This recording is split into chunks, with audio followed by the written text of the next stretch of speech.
Yeah. Ooh. Good. Good to see you. Oh, make my day. Can you please go? I will.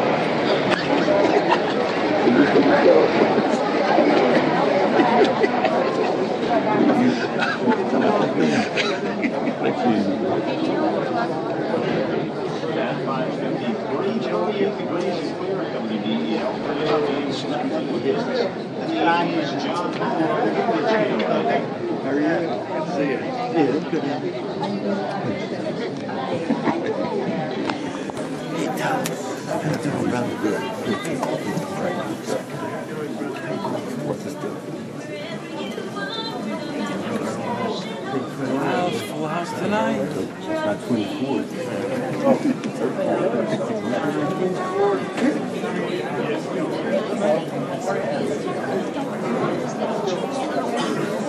It's great. You're great. And it's going to be super.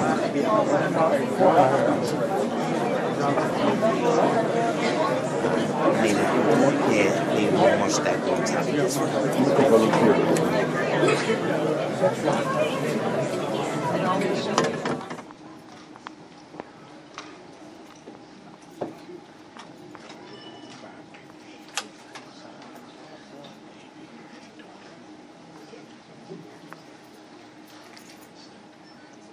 News. Live from the Wilmington campus of Delaware Tech, WDEL News proudly presents a town hall meeting, The Future of Wilmington, featuring the candidates for mayor. Good evening all, and thanks for joining us for the first forum involving the mayoral candidates for Wilmington of this election cycle. Let's introduce and welcome our candidates tonight, but I ask you to hold your applause, please, until all have been introduced.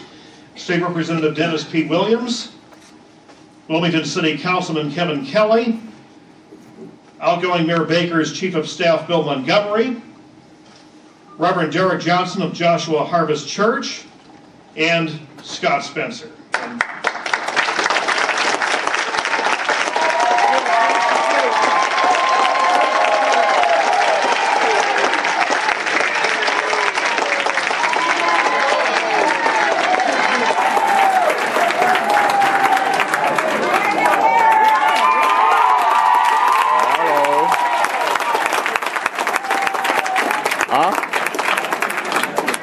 Okay, it's only an hour, of course. It's already on. It's already on. Hold your applause, if possible, during the forum. Yeah, come on, we have come a on. lot of time.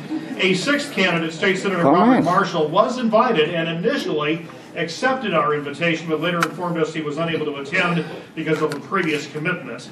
We'll be taking questions from our audience this evening. We'll ask that you fill out a question form to facilitate time. WDEL's chief political reporter, Amy Cherry, will be presenting the questions this evening. We're also accepting questions on the WDEL Facebook page, or you can use our Twitter account, send a tweet to WDEL, at WDEL. We're using the hashtag WDELMayor, and each candidate will get the opportunity to answer a question, about 1 minute, a few seconds, but please, we'll try to get as many people as we can, after which I may offer a follow-up or allow for some discussion, but we'll begin with an opening statement from our candidates, 2 minutes in length, each candidate summarizing the topic tonight, the future of Wilmington. And to determine the order, we had each candidate draw a number from a hat based on when they arrived, and drawing the first position, Reverend Derek Johnson. Reverend Johnson, about 2 minutes. Good evening. The future of Wilmington, and I see it in my vision for the city of Wilmington, is actually three-pronged. The first prong of my vision involves public safety. That is to say, specifically, to make Wilmington the safest city in America. I know that that's a bold prediction, but it's a vision that I believe is achievable. Getting the guns out of the hands of young people across this city, reducing crime, reducing recidivism rate, reducing our exacerbating dropout rate, I believe are all components to making Wilmington the safest city in America. The second prong is to enlarge on the business opportunities that the previous administration has done such a fine job with, but putting an end to no-bid contracts and backroom deals and exclusive contracts for a select group of developers while making economic opportunities and participation available to more residents and business people in the city of Wilmington. And finally, my vision includes lifting up our neighborhoods, cleaning up our neighborhoods, and fixing up our neighborhoods as we have the other areas of the city. In totality, none of the things I've talked about are possible without the first vision becoming real. That is to say, protecting life in the city of Wilmington, getting the guns out, and a city spirit in, I know how to do it, I know where to do it, I want to do it, I hope you'll give me a chance as your next mayor.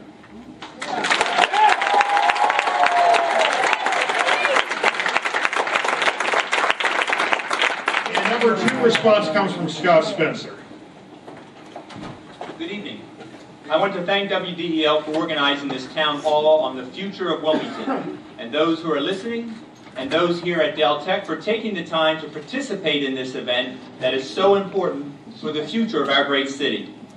I also want to thank my fellow candidates for agreeing to participate in this opportunity for voters to learn firsthand who offers the leadership and vision that will most successfully guide Wilmington's future. I believe my vision to offer transformation innovation for Wilmington will help our great city reach its greater potential. If I am elected to serve Wilmington as the next mayor, I will pursue innovative solutions such as improved techniques, tactics, and technology for our police department, new revenue sources, infrastructure improvements, and lower costs to bolster Wilmington's finances, transportation initiatives, new factories, incentives for small businesses, and expanding youth employment opportunities to strengthen our city's economy and increase Wilmington's population. Improving our neighborhoods with safer, cleaner streets and neighborhood enhancement strategies. These solutions are instrumental to the success of my 3 goals for improving the greatness of our city. More jobs, less crime, better neighborhoods. To achieve these goals, I will utilize a proven strategy that has been successful for the private sector. Think strategically, track global trends, and act locally as a team. With teamwork, we can be in control of the goal of attracting job growth, which is crucial for cutting crime and will result in healthy population growth for our city. President Obama inspired our nation with the audacity of hope. It is time that we back him up with the audacity of action. That's why I have taken action to request creating an interagency homicide task force to reduce Wilmington's murder rate. I have introduced the Returning Jobs to America initiative to produce factory jobs for Wilmingtonians. For producing jobs and reducing crime, our city deserves real results right now. To send a strong message for political action, I urge you and your neighbors to make this election a referendum on unemployment and crime. On Tuesday, September 11th, pack the polls to take back the streets. Thank you. Number 3, Representative Dennis P. Williams. Good evening, ladies and gentlemen. I want to thank you, first of all, for being here, and I want to thank Delaware Tech and WDEL for hosting this event. I don't have to read from a bunch of stats and reports. I am a crime fighter. I've been on the front line for a long time fighting as a law enforcement officer. Wilmington has suffered over 574 shootings in the past 6 years, 135 homicides, nuisance crimes out of control, businesses fleeing the city like the wind blowing up the dust. Ladies and gentlemen, let me tell you right now, if the right person doesn't become mayor of the city, Wilmington will lose its charter. The next mayor will face a $6 million deficit. The General Assembly is not going to keep bailing the city of Wilmington out. I know that for a fact. Every time the city needed finances, they came to me to get them on the straight and up as far as when they needed money from Dover. I'll tell you this. I have a plan, a very bold plan. It's called offense. We will hunt the bad guys down. We will deal with them. We will get the guns off the street. Not a whole lot of talking, not a whole lot of rhetoric. But in that plan, we will meet with the relatives of the bad guys, which myself and Martin Hegman did almost 26 years ago when we got rid of the Yale boys who had murdered 3 people and were terrorizing the northeast side of the city of Wilmington. We got the clergy involved, the business community involved. We sat down with folks and told them, listen, bring your grandson in or your son in and tell them to turn those weapons in.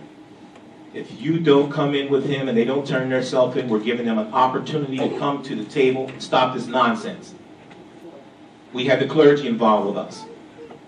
And our final warning was, if you do not stop this, we will bring the wrath of law enforcement down on you 150%, and I'll guarantee you we will eradicate this problem. Those grandmothers, those mothers listened to us. That homicide rate stopped immediately. The Yale boys would have taken over probably the city if we had to let them go back in 1984. They were armed, very intelligent, smart, dealing narcotics, and murdering people. You cannot play pussyfoot with violent offenders, and a Williams administration will not do it. A bunch of talk and a whole bunch of rhetoric is not going to be done. We have seniors locked in their homes afraid to come out. People running from the bus stop trying to get home. That is deplorable. Deplorable. We are the 9th worst city in the nation for this city size. That's deplorable. And Mr. Montgomery, you had 11 years. You had 11 years, and that administration had 11 years. And I do believe that I'm the best qualified on this panel to be the mayor. I handled an $800 million deficit when Delaware was in deep trouble financially. No one on this panel handled that. I did. We didn't lay one person off. We had a AAA bond rating. The state's still doing very fine.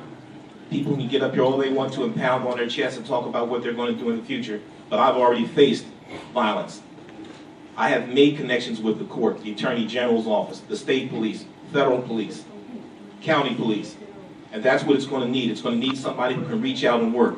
I have a tie in the community. I was born and raised here. I came from the Riverside housing projects. I know all about being broke, poor, and suffering. So I know it from both ends. But my mother and father worked hard to get me and my brothers to where we are today. And I'll say to you, vote for me on September 11th. Thank you.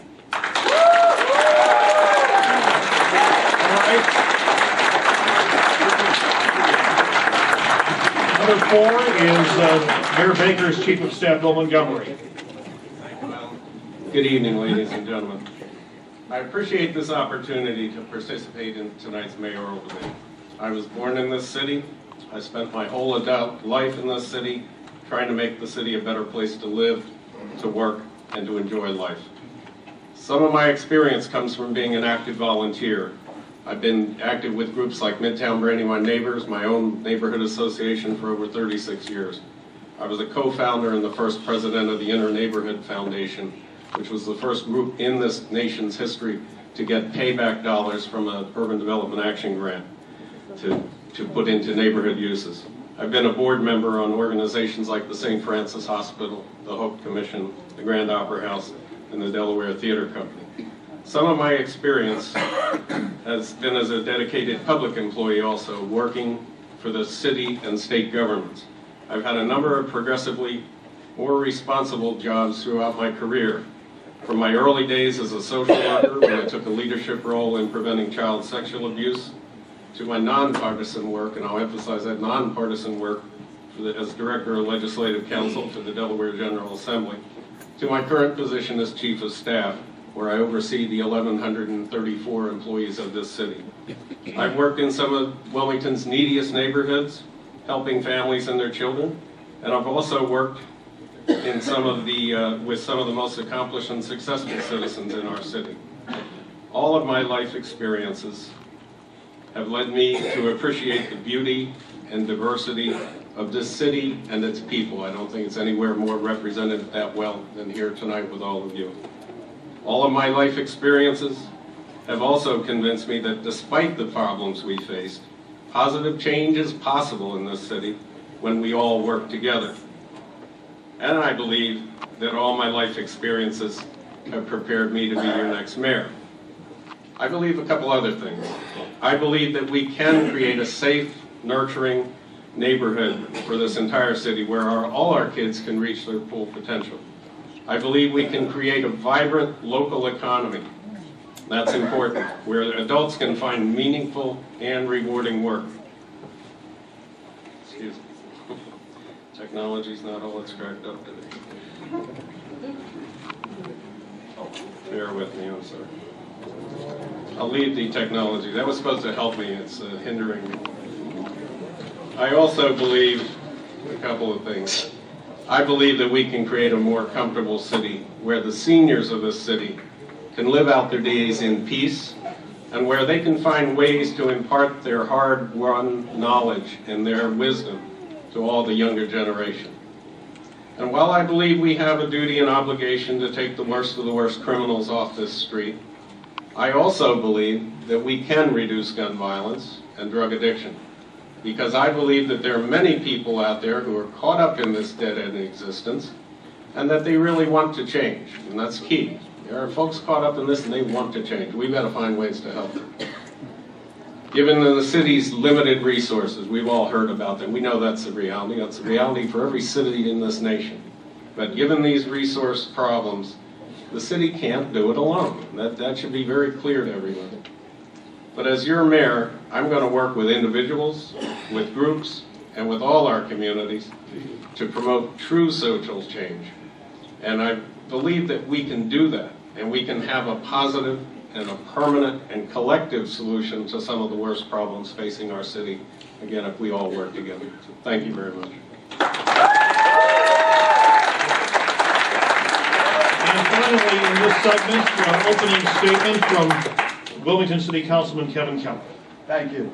Appreciate the opportunity to be here this evening. They say one of the best for last. You might just take a little relax and pay attention. Okay? My vision is I'm running for mayor of the city of Wilmington because we can be better and we deserve to be better. Wilmington needs a public servant, a leader who is visible, who is effective, and a leader who will make our neighborhoods and thereby our city a safe and prosperous place to live. Together we can make this vision a reality. My vision is the restoration of our neighborhoods. Neighborhoods are the bedrock of our community, and we must revitalize and strengthen them and improve the current state of our city. How are we going to do that? There's a lot of talk of all different ways, but it comes down to a few very simple issues. First and foremost is public safety. We have to have dedicated police officers in neighborhoods so we have relationships with police officers. We need police officers to come back in the community and work with us when they're not in a uniform, when they're out volunteering and helping us to do things. No public safety plan is going to be able to be workable unless we involve the young people of our city. We must expand safe haven programs for them for an opportunity to get off the streets and do the right thing. We need to bring back street outreach workers to visit them in their environment to understand the issues that they are going through. And more importantly, we need to establish a youth advocate for the city of Wilmington that's going to set clear policies and directions to address the needs of our young people. Now, how it's going to hold us help? We have to have economic development. There's no doubt about that. What do we look for? Places like East 7th Street where we can create some jobs. We also need to ensure that all the residents of the city have the job training necessary. The banks are leaving every day. The wind's blowing and they're rolling out of town, taking all the tax incentives we gave them. We have to train for the next generation. We also have to bring businesses to the table to learn ideas from them on how they can help us to run government better and smarter. And more importantly, we have to remember that small businesses are the economic engine of this city. They create the jobs. They feed us. They help us out in times, just like the gentleman at Johnny's Supermarket when he passed away. He was a neighborhood icon that helped people. That's what we need in the city. A few other items, housing. All of us have a nuisance property. We have a house on the block that drives us all nuts. We need to work together to get those people out of that house and hold the owners accountable for their actions. Home ownership is at 51% or so in this city. We have to increase that if we're going to make these neighborhoods stable. And finally, at the end of the day, we have to have a responsive government. When you call and ask for help on that parking ticket or that water bill, somebody needs to treat you with respect. We have to ensure that we're using your taxpayer dollars efficiently. One way I would create what's called a TAG team, Targeted Action Group. So when you called into City Hall, your name would come up, you would be in the 6th district, there would be in the 6th district tag team. You'd have a constituent service, someone from the law department, someone from public works. They would work with each individual to address the needs of your neighborhood. Now all this is going to take a lot of cooperation between government, nonprofits, and the faith-based sectors of the city of Wilmington. And through all that, we're going to make this city better. We're going to focus on our neighborhoods. And Kevin Kelly's the person who's been working diligently for 20 years to make that happen. And I just hope and pray you consider me on September 11th and vote for me. Thank you.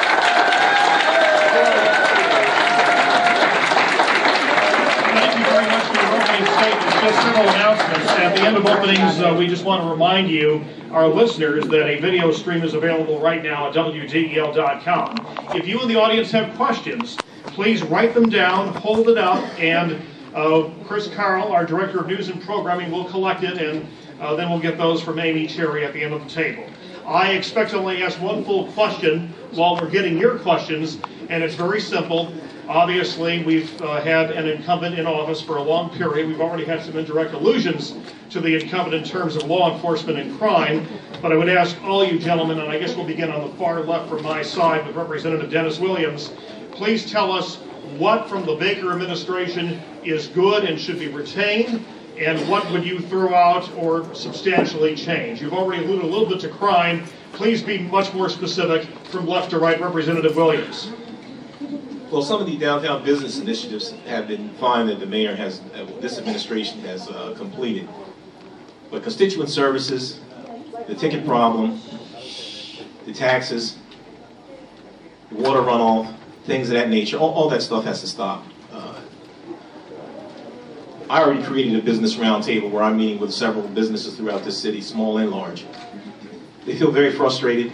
They feel that they haven't been worked with by the city. They felt that arrogance of this administration has basically blown them off. Their position or opinion doesn't mean anything. And that's one thing that I would definitely stop. My door would be open to city council, small businesses, and the public alike. One of the things that people in this room need to understand that just because I sit here with the title of State Representative Dennis P. Williams, I work for you. And some folks that get elected to office turn into little gods and kings and queens and forget that they work for the people. And that's something you're going to have to remember when you go to cast your vote on election day. I'm very accessible to the community, and it's something that I will do constantly as the mayor. I will be out in the community. I will still hold my breakfast at Evelyn's Cafe. I will roll my sleeves up and be involved 150%.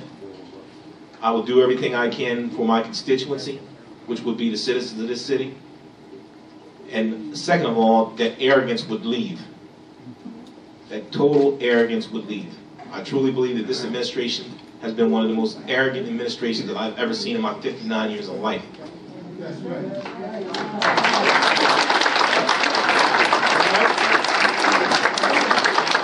And next, coming down to Scott Spencer, what from the administration would you retain? What would you throw out or modify? Well, if I'm elected to serve Wilmington as the next mayor, undoubtedly one of the greatest assets of this city is its employees. The employees have done a remarkable job for this city, and my sense is that there's a true potential that has not been unlocked. You know, I work in the private sector. I have a number of clients in the transportation industry around the country and overseas, and invariably I get called in a situation that I've not worked directly with. But, you know, it's always the employees with those clients that are the go-to people that are the pros that know that can solve problems, whether it be finding ways to reduce the costs of the city's operation or to find solutions to better serve the city's needs.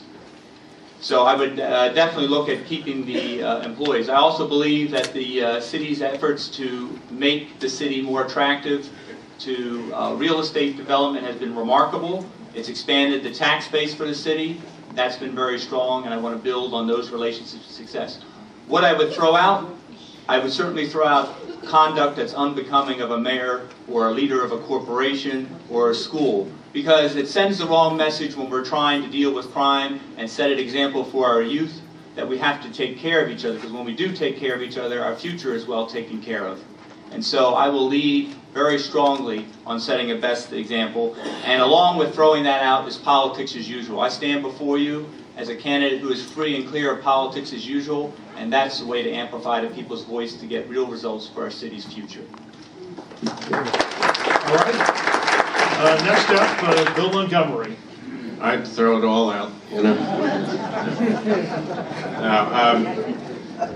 Folks, running the city's a lot more than campaign slogans. Running the city is a day-to-day slog, day in, day out. Start early, you end late, and no matter how good you do that day, it's how are you going to do the next day. There is a lot of work to be done in the city. There's some very good things we've done in this city. We've collected taxes from folks who don't pay. That keeps the tax burden down on folks in this room who do pay. We have worked hard to improve the whole business climate in the city. We have a lot of work to do there. We still have folks that are, wish we could turn things around quicker. But we've tried to build this city, and the thing that I would want to overcome is the idea that growth in the downtown, growth in the neighborhoods, growth in the riverfront, that it's all some kind of separate thing. The growth of this city has to be in every sector of the city. Neighborhoods have to improve, the downtown has to improve, in the riverfront. We've got to have all of them working together. We can't have an us against them mentality. Everything's got to improve so that there are jobs for the next generation to take. We're in a very competitive society now, worldwide, and we can't just sit here like crabs in a basket in Wilmington and fight with each other. We've got to come together and build a stronger city. I think we've done some good things in terms of crime. Have we done enough? Absolutely not. I'll be leading a delegation next week. We're going down to High Point, North Carolina. We're going to look at a community model down there that Professor Kennedy from the John Jay School up in New York has put forth. It's working in various capacities in 70-some cities around this nation, and it's built on one basic idea, that the cops can't do it alone. It takes the entire neighborhood, the entire city to work together to do that. We want to get the worst folks off the street, but we want to save people. We want to change lives. Lives can change. People can change. There are examples all around this room, probably a few examples up here at this table. You can change your life, but you need a support system. Will the government do all that? Of course not. But we need to work together to make that happen. I'll be working right up to my last day as Chief of Staff on the work of this city. I'm not waiting for election day or anything like that. I work every day very hard for all of you in this room. If there's an arrogance, the only arrogance that I know in City Hall is the arrogance of trying to achieve every day, the arrogance of trying to come back every day and try and improve something. You've got good people in this city government who work hard to try to improve their jobs, to try and improve the service to you. That's not an easy task, and you don't get that done overnight. You never get it done. You've got to have continuous improvement. So I will be assembling a team of people. I know people saying, well, will everything be the same? No, I mean, come on. When a mayor comes in, you know what the first thing a mayor does? A mayor comes in and fires all the appointees. It's done a little more politely than that, but you ask for the resignation letter. All your appointees, your department heads, anybody that doesn't have a merit job gets the axe. Now they can apply just like everybody else, but as your next mayor, I'll have an open policy, I'll have a recruitment policy, and I'll put together the best team of people to serve you for the next 4 years. Okay, two more responses. Two more responses to the initial question. We'll start taking your questions and ask those responses be down to a minute. But since it's both pros and cons of the administration we're in, I'll give you the time you need. Next up is Councilman Kelly. Thank you. For individuals who sat through 12 years of the Baker administration, 8 years of the Sills administration, it's time to change just about everything that's going on in city government. The definition of insanity is doing the same thing over and over and thinking it's working well. Most of the programs that work well in the city were initiated by city council. Don't let the mayor take credit for some things that we did on city council. It's interesting that all of a sudden in the last few months, we're paying our parking tickets. We're going to High Point to visit and check on different ways of doing policing, when many of us on city council and the community have been asking this for some time now. We need wholesale change in the police department. We need new leadership. We need new leadership in L&I, in public works, in planning, in economic development, throughout the whole city. We have to get back to our focus, which is neighborhoods. That is the core of this city of Wilmington. The men and women who are in this room tonight are what make up the fabric of this city. And you've been forgotten by administrations, been arrogant and so forth. One thing about Kelly, he's not arrogant. He's going to listen to you. You're going to see him on the street. We're going to see what happens. And many of the ideas that we're going to need to change the city are going to have to come from you folks in this room. I may have the ideas, but I need to work in cooperation and see what happens. And that's how we're going to change the city government for the better for everybody. Thank you. Reverend Johnson, same question, things you would retain, things you would get rid of from the administration. Well, the things I would retain are few in number, but there are some things I believe that have been good for the city of Wilmington implemented by this administration. For instance, the Hope Commission was a good idea, its implementation strategy was bad because we didn't follow the blueprint that was laid out by the people. The Hope Commission report was written by the people. It was funded by the people. But the appointees and the arrogant members of the Hope Commission did what they wanted to do in spite of the people. So that was a case of something good that was made bad by the way it was done. Likewise, the upstairs funding, the $14 million that was loaned to a private developer that seems to have carte blanche with the city of Wilmington with respect to its money, while at the same time, City Council had a problem with giving an additional $250,000 to children for summer youth programs in the city of Wilmington at a time where the crime rate among youth were through the ceiling. So I would definitely get rid of the police chief. The Wilmington Police Department, we have one of the finest police departments in the country. They are deplored, wrong, and the arrogance does not just exist and doesn't stop at the mayor's office. It extends all the way over the 4th Street and finds its way in the office of the chief of Wilmington Police. If you change the chief, you'll change the Wilmington Police Department. So I would definitely, to that extent, I've met with one of the nation's best police officials, in my opinion, who resides now in Delaware. Commissioner Sylvester Johnson from the city of Philadelphia, who's committed to coming out of retirement and helping the city of Wilmington with its policing. So the police is a big part of it, but again, not a bad department, bad leadership. Let me say this, State Representative Williams alluded to some things. Our experience up here is vast and different. And I believe we live in a time in the city of Wilmington where you don't just change the administration by changing the seats that the people sit in. It's time for somebody that's completely outside, no debt, no bar, no connection, not part.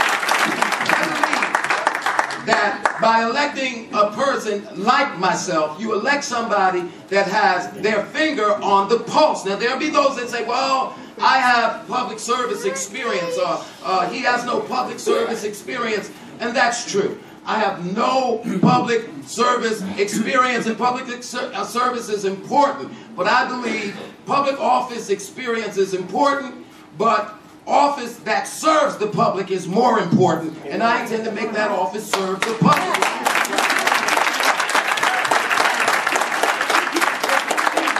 It would seem that my former mentor and friend, who was a role model to us in the Riverside community, Dennis Williams, is partially responsible for many of us who were involved in gang activity when he became one of the first narco officers in the city of Wilmington. However, that was then, and this was now. The Yayo boys look like Mary Jane to the thugs that walk the streets of Wilmington.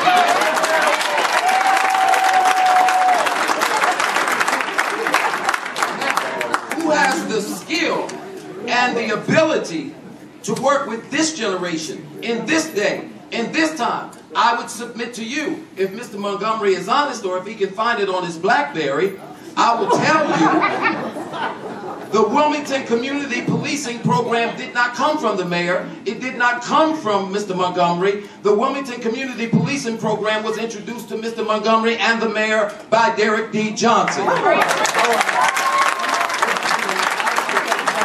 didn't get to the first 2-minute rule and I watched it. Let me conclude with this, though. No, because I'm very serious. You have to run a tight ship with respect to the rules. Yeah, and you didn't respect the 2-minute rule, so. May I conclude? I'll just conclude. What I'm saying is, what is called for today is a unique set of skills that doesn't necessarily come from being a professional politician or having served in public office. They called me when the police lost their equipment. They called me when the prison was under a hostage situation. They called me when they need a police program. I'm trying to save your time. Stop calling me and elect me, and I'll get this done.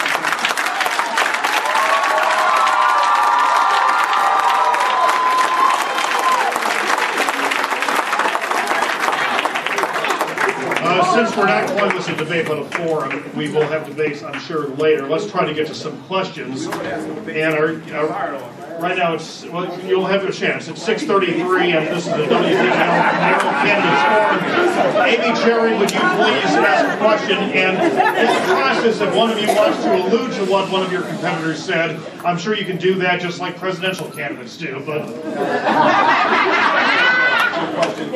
Are the responses unlimited? we would like to try to keep them now to about a minute apiece, please. And that's fine. Just, let's just be consistent with the responses. That's all. Thank you. Okay, we've got multiple questions here regarding the crime rate in Wilmington.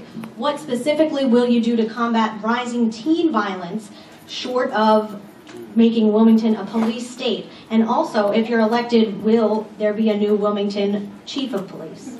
And it's been somewhat answered by some, but why don't we start this time with Mr. Spencer and work our way to the right? All right, well, if Scott Spencer is elected to serve Wilmington as the next mayor, there will be a need to look at new leadership at the Wilmington Police Force, and that would mean obviously looking for a good chief, and there are good, capable people around the country that could do that. In terms of combating youth crime, really the first thing I would do in making that decision, if I'm elected to serve as next mayor, I would take immediate action the first day after the election by asking Dennis Williams to be my point person on fighting crime. I mean, can you imagine what he could get done if he was focusing 100% on a strategy for fighting crime? So I have to give him a lot of respect, and that would be one of the things I would do to reach out if I was successful. But on youth crime specifically, it's a two-pronged approach because crime is really caused by desire, ability, and opportunity. If you take one of those away, the crime is not going to happen. And you have to deal with the near-term and long-term strategies. On a near-term strategy, we're going to have to step up the policing efforts, the community efforts, with techniques, tactics, and technology that will be rolled out to do it. And I ask one question. How many people in this room, if you raise your hand, know that you can confidentially text a message to prevent a crime? Minute. It is a minute. Okay, you can. Mr. Montgomery. One of the things that's being done in this city today, it's not something that's planned, one of the things being done in this city today was put together by our former public safety director. And that is the child development community policing model. What happens in this city is when one of our kids is exposed to violence, is exposed to the chalk outline on the street or the pool of blood or mom's boyfriend beating her up in front of him, whatever it might be, those kids are now referred by the cops that everybody seems to think need to solve everything, but the cops are referring these kids for counseling. They're not only doing that, but the state has put up about 80% of that money, the city's put up about 20%. We now have counselors working with kids, and the point is that going to stop youth crime overnight? No. The point of that is to try and break the cycle of violence that these kids have come up around.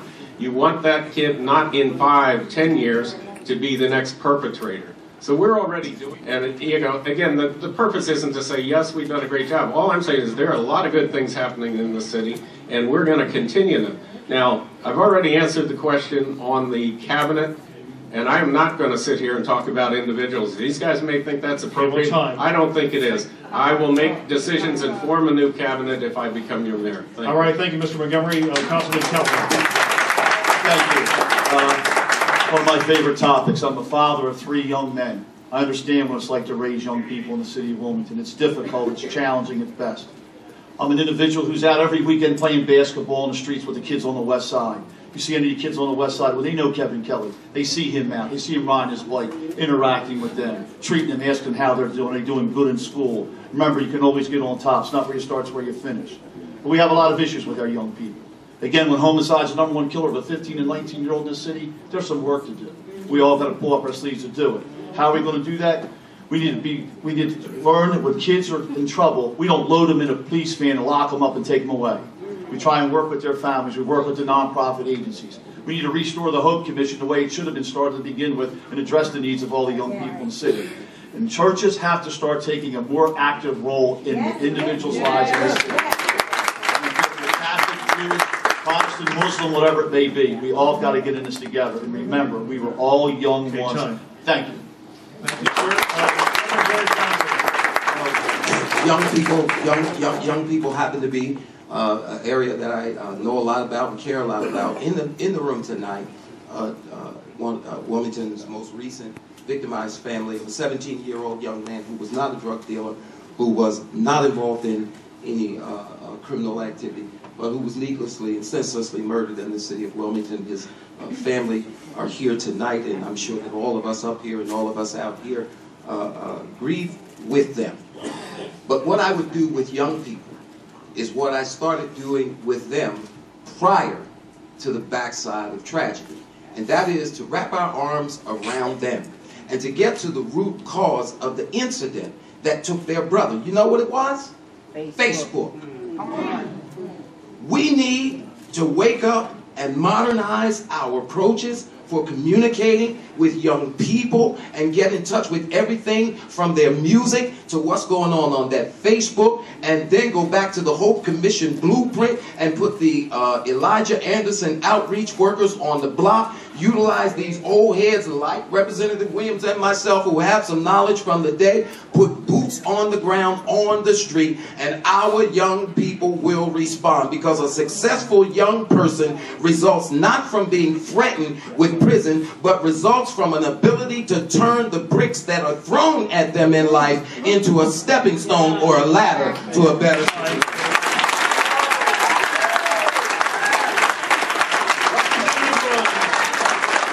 You have to get into the homes to find out what's going on, and you can't arrest your way out of a problem, and I well know that.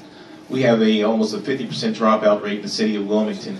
I would like to use Child Protective Services and Youth and Family Services, go into the homes to find out exactly what's going on in those homes. If a family member is using drugs or alcohol, we don't want to go in and arrest. We want to find a loving family member that will help that child get through school and keep that child off the street. I also want to do what I did last summer, send money to the city of Wilmington to open up the community centers and the school gyms.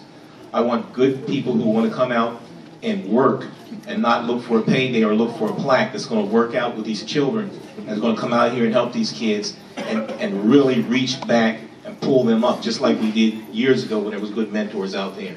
That's the reason I put $1 million into the Boys and Girls Club that was getting ready to shut their doors throughout the state. They service 35,000 children. That would have been a calamity if they had it closed up.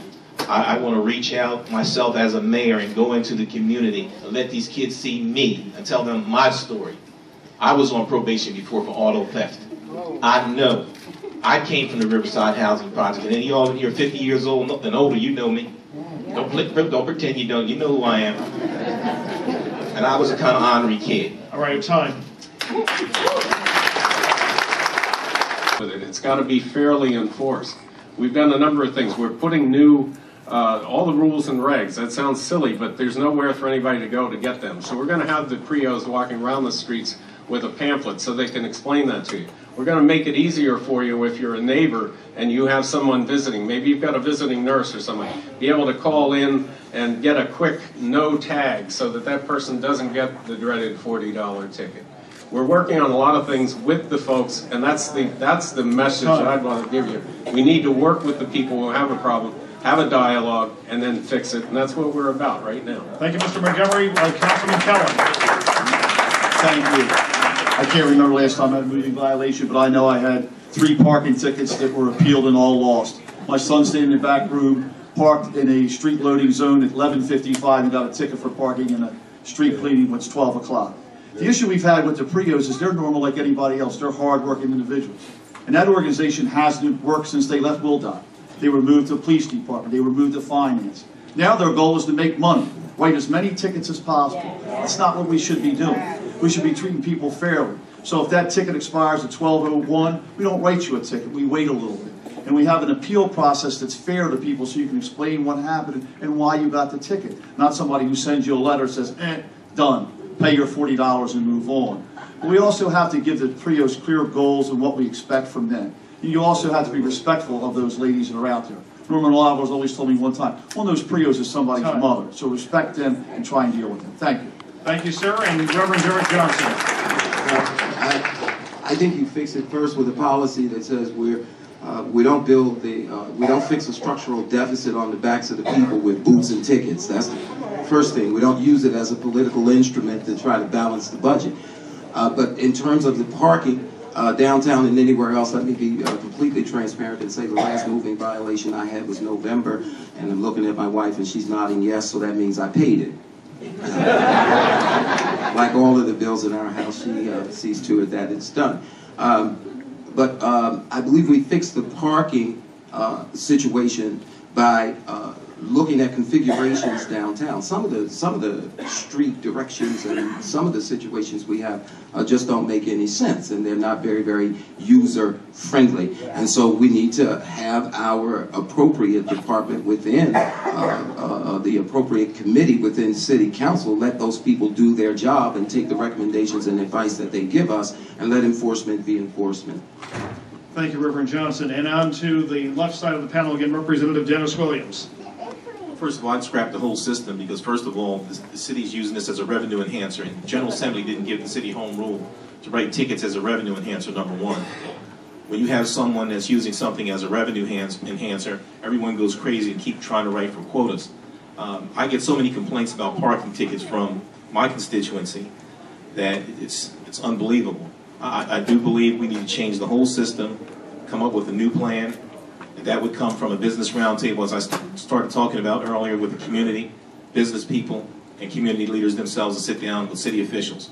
I think one of the reasons why there's so much going on and we can't get a handle on it because the city is not open to the community coming and sitting down at the table with it. They're not willing to talk about the issues they know that they're having problems with.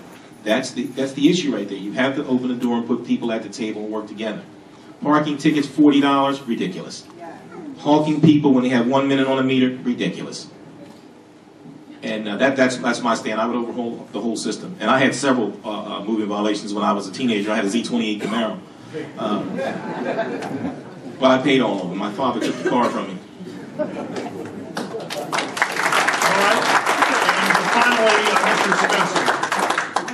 Well, for full disclosure, my last moving violation, I was going downhill on the bridge by Ellesmere, and the cops called me going over the 35-mile-an-hour speed limit before I realized I went over 35.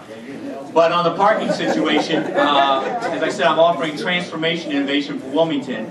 And again, as a consultant, I know some of the solutions are found around the country in terms of best practices, a number of things with technology, and we will sit down to find out what those solutions are, find out what our businesses and our neighbors would prefer. But I can tell you, a ticket for $40, that is not a position that Wilmington wants to lead the nation in. It's one of the highest tickets for parking in a city, and it shouldn't be.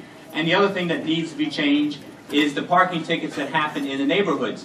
You know, I've gotten tickets in my own neighborhood simply because of variations there that shouldn't be, with a different vehicle or someone visiting. That should be cleared out right away so that our neighborhoods are enhanced with easy visiting of friends and relatives without a ticket. Okay. We have to get to closings in just a couple minutes, but we have time for one question. We'll ask that you keep your responses below a minute, more in the neighborhood of 30 to 45 seconds. Amy, what's a question that they might be able to answer in a few seconds? Well, I don't know if they have a few seconds, but the question specifically is, Wilmington ready for a white mayor, and does race matter? Well, the next person in line would be Representative Kelly, then we'll work to Derek Johnson back on the other side. Representative Johnson. And I guess coming somebody lays a bombshell out. But I can tell you right now, I think everybody in the city of Wilmington is not looking for a particular color of an individual who's going to run for this mayor of this city.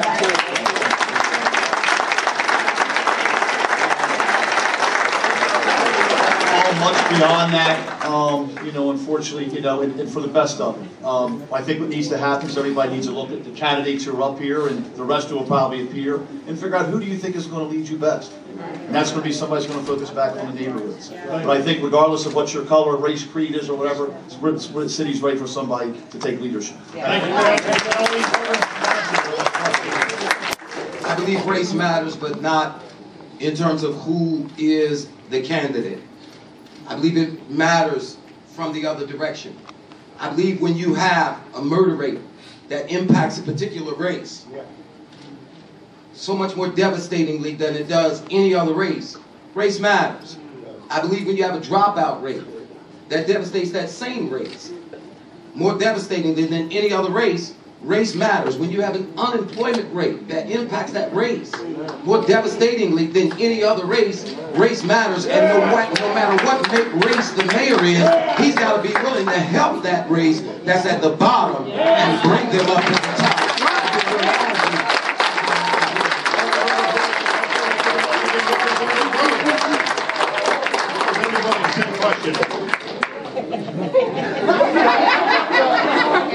Yes. Maybe I was drowned out by the applause. Sure, we're just trying to race it along. Go ahead. Okay, well, to be honest with you, I have some very good white colleagues who work very hard for the African American community and the Latino community. I truly don't believe race matters. I think if you have a person that's good as heart, and all y'all call yourself Christians out there, you think about the person who has a Christian heart, regardless of what color they are, they will do the job just as well as a black candidate will. Thank you. All right. And next to Scott Spencer. Well, Dr. King was right to judge someone not by the color of the skin, but by the content of their character. And I have to say, that question really doesn't matter anymore because, for instance, in my case, my family, I'm proud to say that on the Spencer side of the family, my Spencer side of the family is black.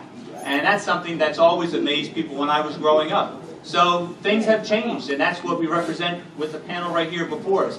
But we have to watch out for the discrimination that exists on race issues, such as the murder rate. As I saw when we pushed for the campaign for Sunday bus service and the discrimination that exists by neglect. Those things we have to stand steadfast to fight, and that goes right to youth employment, which I will push with a youth employment set aside to get youth working with the development programs we have in the city. Those are the things that matter. And finally, to Mr. Montgomery on that question. Race matters in that we all need to be working together across racial lines. My mentors in life, just so you know, the people that have helped me get where I am today, I can list them for you. Charles Dednam, some of you remember him. Dorothy Street, Jay's mother. Gwen Broadwater, my supervisor. A guy named Jim Baker, who everybody wants to kick around now, but I think he's one of the best mayors this city has ever seen. And excuse me, pardon me, I do have opinions, I'm going to express them. And also Edward Loper Sr. is my mentor and my painting teacher.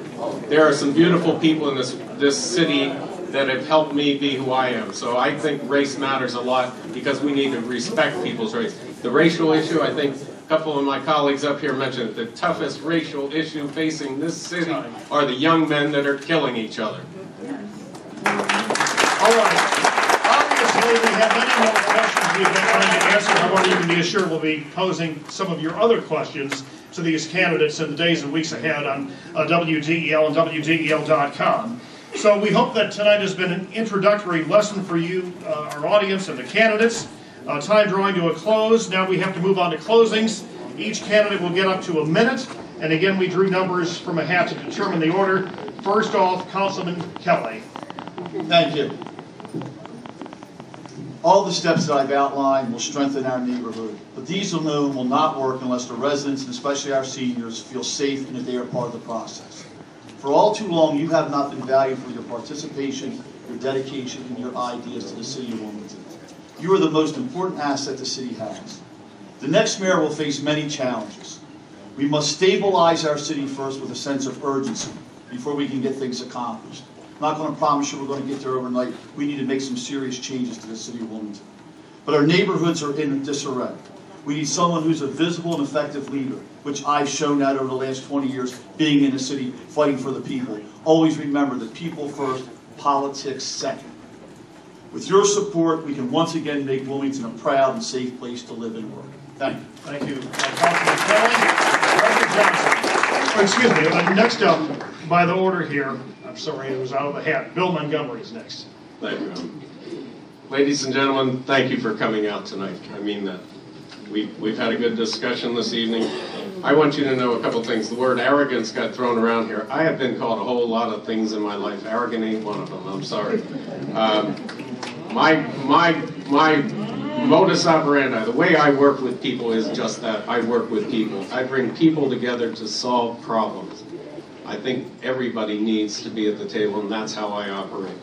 I've already told you I will put together an energetic cabinet that's going to move forward. There's a book out right now called That Used to Be Us. Thomas Friedman talks about the fact that the world has changed, and everybody in this room is not competing with each other for a job, they're competing with somebody in China. Let's face facts, folks. Things have changed. Friedman says one thing, said the days of average are over. And that's true. They're officially over. Everybody in this room's got to figure out what their extra is that they can bring to life. They got to reinvent themselves, their jobs. Every one of us, no matter what we're doing in life, we all better get on the stick and reinvent ourselves and our jobs. And I'll promise you one thing, folks. I will give you my extra. Thank you. Thank you, Mr. Montgomery. Scott Spencer is next. Thank you all for the energy and interest of your participation tonight in this remarkable event. Is Wilmington a city that reflects its true potential of greatness?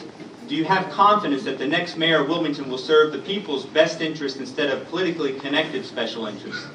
As a candidate from the private sector who is free and clear of politics as usual, I'm going to back up that commitment with the use of organic campaign financing so that my campaign for mayor is 100% financed by donations from the citizens of Wilmington. Much has been said and will be said during this campaign, but when it comes time for Wilmingtonians to go into the voting booths on primary day, they will ask an important question. Which candidate for mayor can make our great city better with more jobs, less crime, better neighborhoods? I've created initiatives to produce jobs and reduce crime, and I will continue to work hard to earn your support and your vote on Tuesday, September 11th, to be elected to serve as Wilmington's next mayor. Please join my campaign at SpencerForThePeople.com to provide Wilmington with transformation innovation. Thank you, Mr. Spencer. Representative Dennis Williams. Thank you for coming out, ladies and gentlemen, and thank you for having us, Delaware Tech, and thank you for sponsoring this WDEL. If you want change, you'll vote for me. If you want a safe city, you'll vote for me. If you want your finances back in order, you'll vote for me. If you want businesses and people to come back to this city and neighborhoods to be #1 again like it was when we were all growing up, you'll vote for me. If you won't vote for me, you'll vote for the same old people that's up here with the same rhetoric. Got a city councilman up here that's been on council for 20 years, crime's out of control, he's a part of that too. You have a deputy mayor that's been up here, crime's out of control, he's a part of that too. You have Scott Spencer, who's a good kid, but he has no experience. You have the Reverend Derek Johnson. Derek Johnson's a good guy. I've known him since he was a kid. He took some shots at me, but I'll deal with that later. But again, I say, if you want to change in this city, you look at my voting record. You look at the things that I've done. Everyone talks about all the stuff at the riverfront. Well, we brought a lot of money in at the riverfront. The Joint Finance did, which I'm the chair of. We saved the Boys and Girls Club. We saved St. Francis Hospital a $5 million loan, which they don't have to pay back. It would have devastated this city if those doors had closed. We did that, the General Assembly, with my leadership. Again, if you want change and you want positivity, you'll vote for me. If you want the same old thing, there you are, to my right. And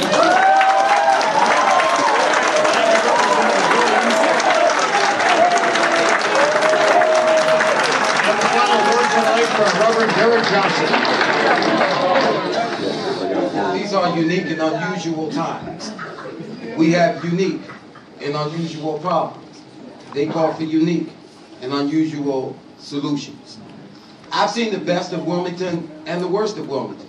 I'm a product of the best of Wilmington and the worst of Wilmington. I ask you for an opportunity to help you with the worst of Wilmington. We do fine with the best. We're not doing so good with the worst. I'm eminently qualified to go into the garbage can and pull out the treasure because I'm a treasure that was pulled out of the treasure. Looking in there, and I'll do the best I can to get Wilmington true to her credo. Wilmington, the city where anybody can be somebody. Not just the privileged few, but the city where anybody can be somebody. And that we can do together.